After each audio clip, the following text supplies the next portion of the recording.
Hello everyone! It's time for another top 10 video, this time for my top 10 favorite archetypes in Cardfight Vanguard V-Series, which will be the 2018 series along with the Shinamon arc that only showed up in the anime, and no cameos won't count. So meaning no Luke here or Tsukiyomi. So how I rank this list is by playstyle and design of the archetype, as I want many of the playstyles to be unique. So the more unique the playstyle is and the more awesome the design is for the archetype, the more likely it is to show up on the list. So other than that, let's just get started.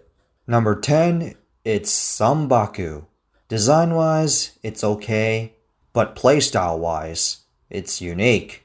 Mainly focusing on having your left and right arresters, and trying to lock down your opponent by having all three on the field.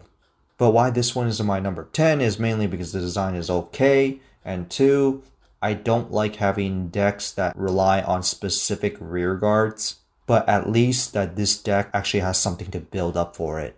Number 9, it's Brant. Now why this one is in number 9 is mainly for the trigger reversal, and its design looks pretty good. But my main issue with this deck right now is that there's barely any focus of topping your opponent's deck, so then they will get more likely to get those triggers and also nullifying trigger power. If it focuses more on that, I would actually put this even higher on my list. Number 8, it's Arch Raider Makuth Melik. Now, design-wise, this card looks really awesome. And its playstyle is a little unique for Angel Feathers due to the fact that it focuses mainly on putting cards on your opponent's damage zone and also putting cards in your damage zone. Also with Makuth Melik, it also focuses a little bit on Protect too as well because you're calling a bunch of rear guards back and building up power for them, which is why it's in my number 8. Number 7 is Great Nature as a whole, mainly because the lottery mechanic. Yeah, sure, this one focuses on luck, but both effects are good regardless when you focus on luck for this deck, unlike in Yu-Gi-Oh! Arcana Force. But not only that, with the new support of Isabel, you can now use both abilities regardless of what you pull, which means you get to double the abilities right there. And the idea of animals being scholars always makes me laugh for some reason.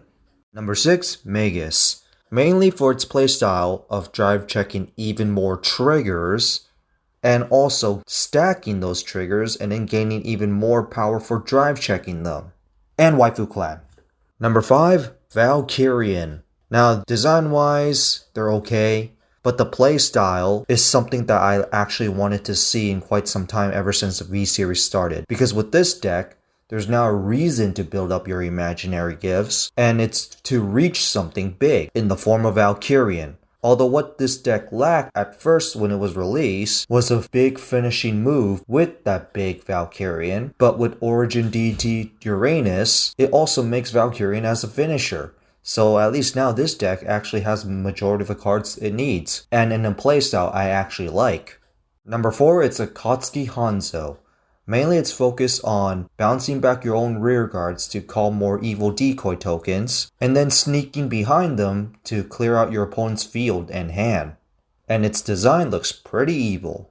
Number 3, Last Card Revon. Design-wise, it already looks really cool, and it was actually one of my very first decks I play. Not only that, the unique style of resting your own rear guards and also decreasing your opponent's power so your rear guards will now be able to attack hits much easier so Revon can do the big final blow, and if that fails, your Gallius and Phobos will do it.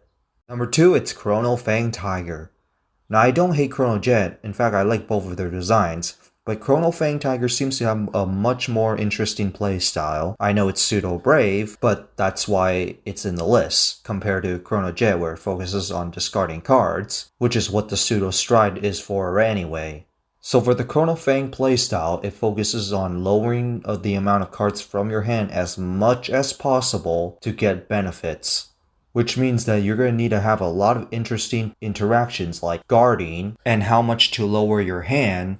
So yeah, by giving up your defenses, you actually get a lot more benefit. And if you do fail, you do need to have some strategic thinking for this deck, which is why I put this higher up in the list. And also design looks pretty cool anyway. Now where is that Bind Time Dragon? And now before I go to my number 1, time for some honorable mentions. Messiah for its self-locking playstyle. Phantom Blaster Dragon, mainly it's for its design, and also its focus on killing your own rearguards to try to nuke your opponent's rearguards as much as possible, which is a playstyle I like. Dragonic Vanquisher, mainly for its building up bind count playstyle. Arboros Dragon, mainly for its playstyle of evolving your plant tokens. And Cleric Sword Dragon for being a little unique of building up your drop zone filled with grade 1s and then finishing it off with Cleric Sword Dragon himself. And now number 1, Royal Paladin Blasters. And this is my number 1, obviously, for one, the design. I am a sucker for knights after all, but not as much as dragons. But not only that, the unique playstyle of building up your field all with different blasters, so you can do one big huge attack from Messiah Lord Blaster himself to OTK your opponent, and unlock the abilities of each of your individual blasters when they're all together, which is why it's in my number 1. The design and the unique playstyle, and now with Majesty Lord Blaster coming out, where's Blaster Sword? This deck is going to get even more consistency out of it just for having more blaster in its name. Also, with the inclusion of Blaster Dark counting as a blaster. Yeah. So that's it for the video. I hope you guys enjoy it. Just remember, this is all based on my opinion, so you can list whatever opinion that you want below. So other than that, that's it for the video.